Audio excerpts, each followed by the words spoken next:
찬송가 325장입니다. 예수가 함께 계시니 시험이 오나 겁없네.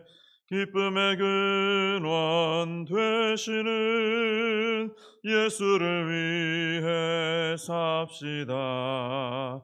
날마다 주를 섬기며 언제나 주를 기리고 그 사랑 안에 살면서 딴 길로 가지 맙시다. 이 세상 사는 동안에 주 이름 전파하면서 무한한 복락 주시는 예수를 위해 삽시다. 날마다 주를 섬기며 언제나 주를 기리고 그 사랑 안에 살면서 딴 길로 가지 맙시다. 이 세상 친구 없어도 예수는 나의 친구니 불의한 일을 버리고 예수를 위해 삽시다. 날마다 주를 섬기며 언제나 주를 기리고 그 사랑 안에 살면서 딴 길로 가지 맙시다. 주께서 심판하실 때 잘했다 칭찬하리니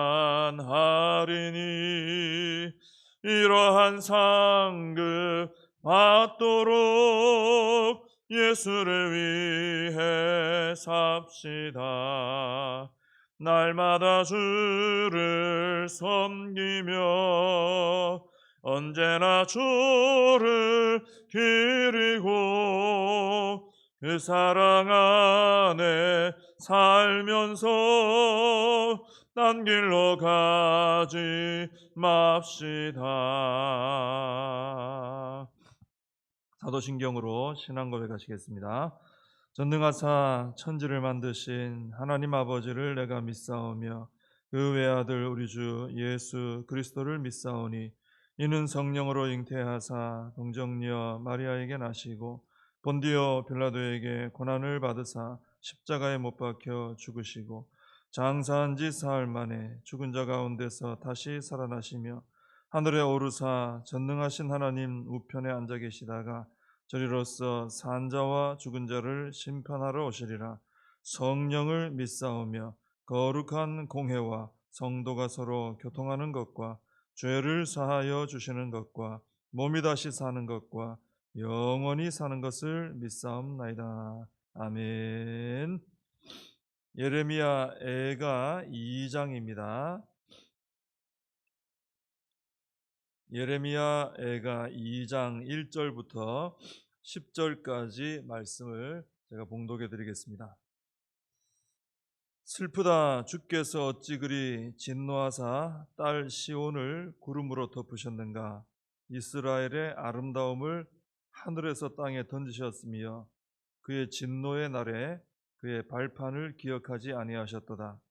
주께서 야곱의 모든 거처들을 삼키시고 긍휼히 여기지 아니하셨으며 노하사 딸 유다의 견고한 성체들을 허물어 땅에 엎으시고 나라와 그 지도자들을 욕되게 하셨도다.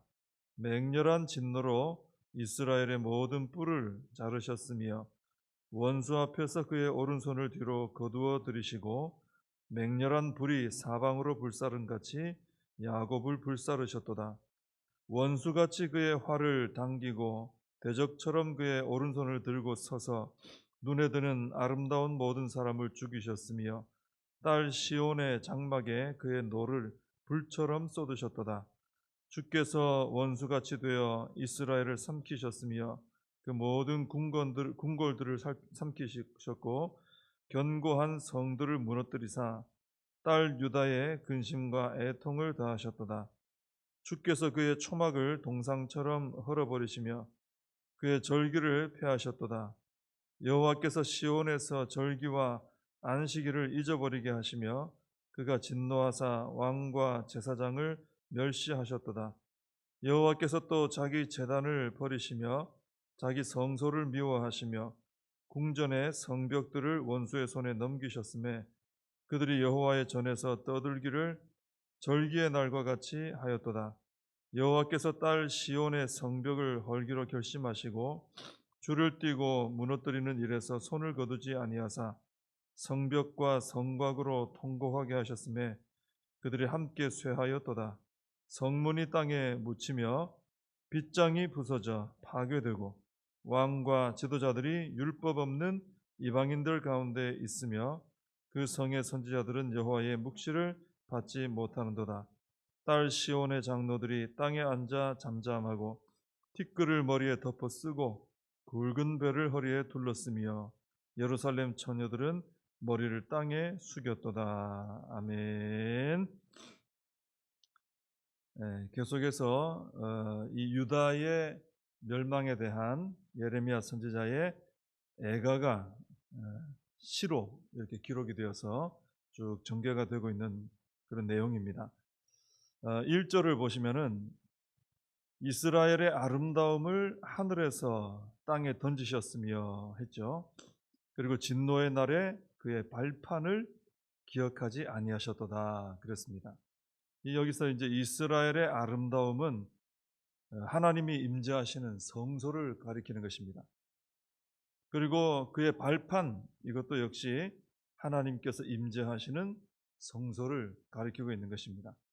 그런데 하나님께서는 성소를 그렇게 소중히 여기셨는데 이제는 땅에 던지시고 기억하지 않으신다, 이렇게 말씀을 하고 계십니다. 이 성소라는 것은 이 땅에 세워져 있죠. 이스라엘 백성들이 살아가면서 성막을 세우고 그 안에 성소가 있고 했습니다. 그러나 이 성소는 땅에 세워져 있지만 하늘에 속한 곳입니다.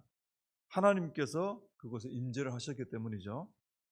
그래서 그것을 통해서 성소 중심으로 생활하는 이스라엘 백성들은 이 땅에 살고 있지만 하늘에 속한 백성이다라는 것을 드러내신 거죠. 그런데 이스라엘이 하늘에 속한 거룩한 백성답게 살아야 되는데 그렇게 살지를 못하고 말씀에 불순종하면서 우상 숭배하면서 살았습니다. 바로 이 땅에 속한 사람들처럼 살아버린 거죠. 하늘에 속한 백성이 땅의 사람들처럼 살았다. 그래서 하나님께서 너희들 하늘에 속하지 않았구나, 땅에 던져버리신 것이죠. 근데 교회와 성도도 그렇습니다. 우리가 이 땅에서 우리가 살아가죠. 우리가 하늘에 하나님 믿는다고 공중에 붕붕 떠서 살아가지는 않잖아요. 땅에 똑같이 삽니다. 그러나 우리는 소속이 어디라 그러죠? 우리 하늘의 천국 시민이다 그러고 하나님 나라 백성이라 그러고 다 하늘의 소속으로, 하나님 소속으로 우리가 그렇게 알고 있습니다. 또 믿고 있죠. 그런데 우리가 하늘의 백성인데 하늘의 백성답게 하늘의 원리, 하나님의 말씀의 원리를 따라 순종하며 살지 않으면 땅에 속한 자들과 다를 바가 없게 되는 것이죠.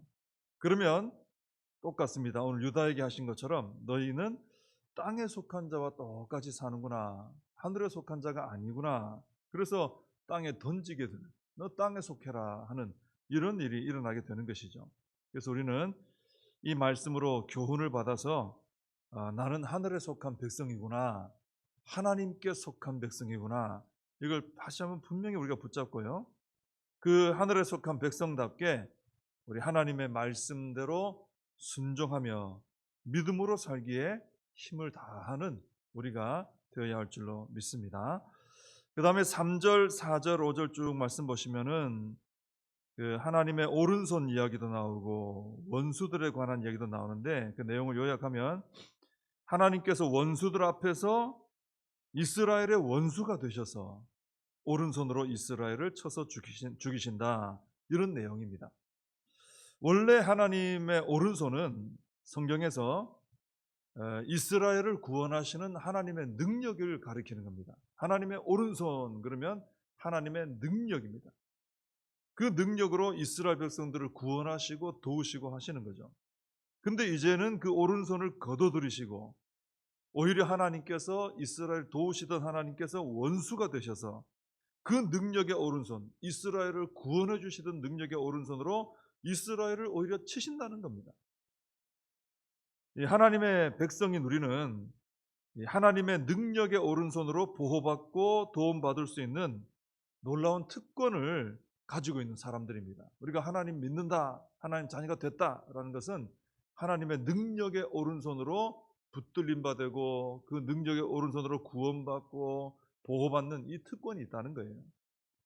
근데 오늘 본문에서 보는 것처럼 그 내가 어떻게 하느냐에 따라 달라진다는 걸 우리가 깨닫게 되는 거죠. 오히려 잘못하면은 그 능력의 오른손이 나를 치는 심판의 손도 될 수 있구나, 징계의 손도 될 수 있구나 하는 것을 우리가 깨닫게 되는 것입니다.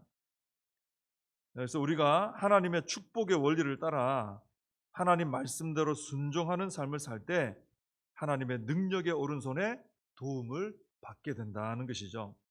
내가 주인이 되어서 내가 내 욕심을 따라 살아가게 되면은 하나님의 능력의 오른손으로 나를 도우실 수가 없는 것이죠. 이게 하나님의 축복의 원리고 영적인 원리 아니겠습니까? 우리는 내가 행한 대로 거둬들일 수밖에 없어요. 뿌린 대로 심은 대로 거둬들일 수밖에 없는 것입니다. 우리가 생명의 말씀을 따라서 열심을 다해 살아갈 때 생명의 복을 받을 수 있고, 그리고 하나님의 능력의 오른손으로 보호받으며 축복을 받으며 살아갈 수 있구나, 이것을 깨닫고 우리가 하나님의 그 생명 말씀의 원리를 따라 하나님의 이 백성답게 또 그 오른손으로 축복하시는 그 축복을 받을 수 있는 사람들답게 우리가 살아가야 할 줄로 믿습니다. 6절에 보시면은 절기와 안식일을 폐하시고 왕과 제사장을 멸시하시고 제단을 버리시고 성소를 미워하신다, 이런 말씀 나오죠. 근데 여기 나오는 절기, 안식일, 왕, 제사장이라는 직책, 제단과 성소, 이거 우리가 너무나 익숙하게 듣던 내용 아닙니까? 이스라엘 백성들이 가장 소중하게 여기는 것들입니다. 생명처럼 여기는 것들입니다. 그런데 하나님께서 이 모든 것을 폐하시겠다, 이 모든 것을 버리시겠다. 그 이유는 단 한 가지죠. 이스라엘의 불순종 때문이다라는 것입니다. 그래서 이 말씀은 하나님의 말씀에 순종하는 생활이 없으면 왕이나 제사장 같은 직책도 이거 뭐 의미 없는 것이고요. 성전, 제단, 성소, 절기, 안식일, 이 모든 게 의미 없다라는 것을 보여주고 있는 것입니다.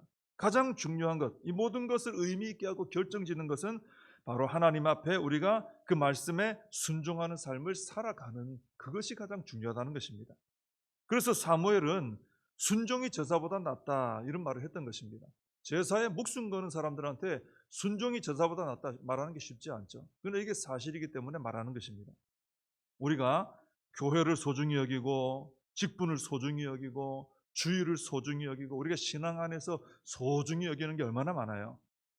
근데 우리가 일상 생활 속에서 순종하며 살아가는 이 삶을 살지 않을 때는 이 모든 소중히 여기는 것들이 하나님 앞에 의미가 없고, 그래서 하나님께서 폐하시거나 버리실 수도 있다는 것입니다. 하나님께서는 그래서 무엇을 가장 기뻐하시느냐, 우리가 잘 알고 있죠, 벌써, 그죠? 하나님 말씀을 우리가 듣고 하나님 말씀 앞에 나를 쳐서 복종시키며 살아가는 것, 이것을 가장 기뻐하십니다. 그게 바로 하나님 사랑하는 자의 모습이고, 그렇게 살아갈 때 하나님 우리를 기쁨으로 축복하실 수 있기 때문에 그것을 가장 기뻐하시는 거예요.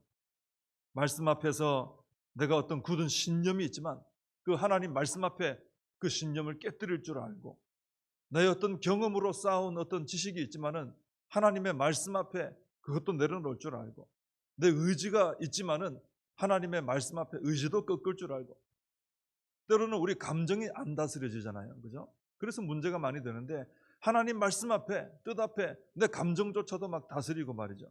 그 말씀 앞에서 나를 이렇게 아주 구체적으로 내 행동 하나, 마음의 생각 하나, 가치관 하나, 습관 하나, 이런 것들을 말씀을 통해서 내가 자꾸 내려놓고 깨뜨리고 변화시켜 나갈 때 우리 하나님께서는 야, 정말 너 나를 그렇게 사랑하고 나를 존중하는구나, 나를 정말 믿는구나 기뻐하시는 거죠. 그리고 우리의 모든 신앙생활과 모든 생활들을 삶을 하나님께서 복되게 하신다라는 것입니다.